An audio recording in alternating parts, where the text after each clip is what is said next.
लद्दाख में जो घटनाक्रम हुआ बहुत ही दुर्भाग्यपूर्ण हुआ। और जिस लद्दाख में लोग अपने जीवन का बड़ा ही खूबसूरत पल बिताने के लिए जाते हैं, अपने मन को शांति देने के लिए जाते हैं, बड़ी पीसफुल जगह है, उस लद्दाख का माहौल ख़राब करने के लिए कुछ लोगों ने प्रयास किया।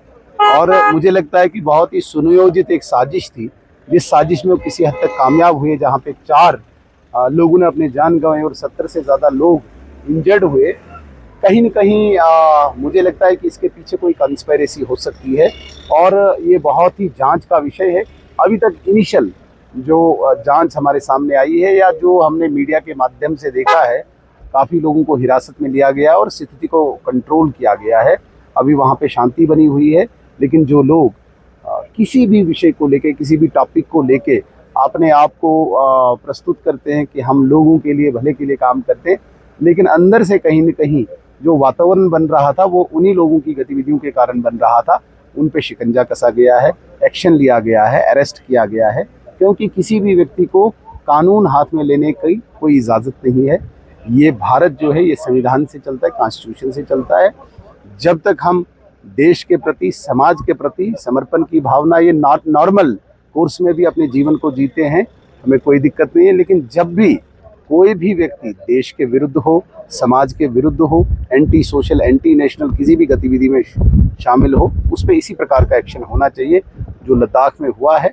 मुझे लगता है कि आने वाले दिनों में बाकी लोग भी इससे सबक पाएंगे और कहीं न कहीं देश के विरुद्ध कोई ऐसी गतिविधि में शामिल नहीं है। रविंदर गुप्ता का स्टेटमेंट एक वायरल हो रहा है जिसमें वो ये कह रहे हैं कि डोडा और नेपाल के डेफिनेटली मैंने भी कहीं सोशल मीडिया में देखा वो, और बहुत सारे इन पोर्टल्स पे देखा, डोडा या नेपाल के लोगों की जांच में नाम आए हुए हैं। अगर इस प्रकार का होता है तो ये भी बड़ा गंभीर विषय है, बड़ा चिंतनीय है, इस पर चिंता करने की बात है। क्योंकि क्यों ऐसे लोग जो वहाँ पे अगर काम करने गए हैं तो वहाँ पे इस प्रकार की हरकत में, इस प्रकार की एक्टिविटीज़ में वो इन्वॉल्व हुए, कौन से इनके कनेक्शन है, कहाँ कहाँ इनके कनेक्शन है, ये सब खंगालने की आवश्यकता है और पूरी तह तक जाने की आवश्यकता है। किसी भी कीमत पे, वो डोडा का हो, वो नेपाल का हो, किसी भी स्थान का हो, अगर वो कहीं पे वातावरण को खराब करने की कोशिश करता है उस पर सख्ती से कार्रवाई हो। डोडा और किश्तवाड़ के लेबर काम के सिलसिले में वहाँ जाते, क्योंकि वहाँ पे काम जाए, कोई काम करने की उनका ध्यान रखने की अभी जरूरत है, जो लोग भी फंसे वहाँ पर, जो इस समय परेशान है। नहीं, देखिए वहाँ पे हमारा भी लगातार संपर्क है और मेरा पर्सनल पिछले 3-4 दिन से वहाँ के प्रशासन से लगातार संपर्क है। और जो भी लोग यहाँ के वहाँ गए हैं बड़े सुरक्षित हैं। वहाँ जो एजेंसीज है, वहाँ जो सिक्योरिटी है, कहीं पे भी किसी को भी मतलब नाजायज़ तंग नहीं कर रही है। लेकिन जो लोग कहीं के भी हों, वो अगर वो इन्वॉल्व हैं तो उनको सख्ती से निपटना चाहिए।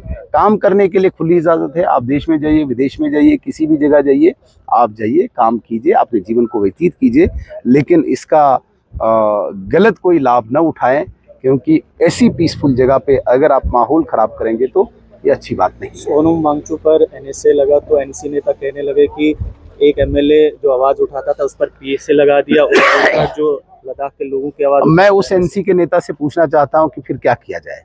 खुला छोड़ दिया जाए, वहां पे गोलीबारी चलती रहे, आगजनी होती रहे, लोग मरते रहे और एनसी अपनी रोटी सेकना जो उनका काम होता है वो करते रहे? ऐसा नहीं होता है। कोई भी कानून से ऊपर नहीं है, चाहे वो सोनम वांगचुक हो, चाहे वो सुनील शर्मा हो। मैं भी यदि कानून से खिलवाड़ करता हूं तो जो उस दायरे में वहां पे कानून कहता है वो होना चाहिए। तो सोनम वांगचुक पे अगर कोई एक्शन हुआ है तो बहुत सोच समझ के जांच एजेंसीज ने लगाया होगा। नेशनल सर सीएम साहब का स्टेटमेंट आया आपके अगेंस्ट के स्टेटहुड को लेके कि सुनील शर्मा साहब जब तक वो सीएम नहीं बनेंगे तब तक। नहीं, सुनील शर्मा कभी सीएम नहीं बनेंगे, न उनको आवश्यकता है। हम कार्डर बेस्ड पार्टी में काम करते हैं और न ही मुझे कोई बहुत ज़्यादा इच्छा है। सीएम साहब को ये दिक्कत है कि शेख मोहम्मद अब्दुल्ला का पोता है तो स्टेटहुड क्यों नहीं होना चाहिए। ये उनको एक भ्रम है दिमाग में कि उमर अब्दुल्ला चीफ मिनिस्टर है इसलिए स्टेटहुड होना चाहिए। ये तो नहीं होगा ना। उमर अब्दुल्ला चीफ मिनिस्टर बने तभी स्टेटहुड आएगा। स्टेटहुड अपने टाइम पे आएगा और उमर अब्दुल्ला की डायरेक्शन पे नहीं आएगा, उमर अब्दुल्ला के चिल्लाने से नहीं आएगा। भारत का संसद जो सबसे बड़ा मंदिर है भारत का, वहाँ पे लोग उस पर चर्चा करेंगे और आएगा जब अप्रोप्रिएट टाइम होगा। वो चिल्लाएंगे, वो गुस्सा करेंगे, क्यों? शहजादा है, अब्दुल्ला खानदान का वो गोल्डन स्पून से खाने वाला एक चॉकलेट बॉय है, उसे तो चाहिए स्टेट फूड। तो ऐसा नहीं होता है। सुनील शर्मा को बीच में नहीं घसीटिए। न सुनील शर्मा उस पार्टी से आते हैं जहाँ पे कोई एक परिवार पार्टी चलाता है। ये अब्दुल्ला परिवार की पार्टी का कंपैरिजन भाजपा से नहीं हो सकता है। वो एक परिवार से चलती है, किचन से चलती है। बाप बेटा और माँ बेटा जो डिसाइड करते हैं पार्टी में। हमारे यहाँ वो नहीं चलता है। हमारे यहाँ पे 14 करोड़ कार्यकर्ता है और 14 करोड़ कार्यकर्ताओं की अपनी अपनी राय होती है, फिर जाके पार्टी हमारी चलती है। वो गलतफहमी में है।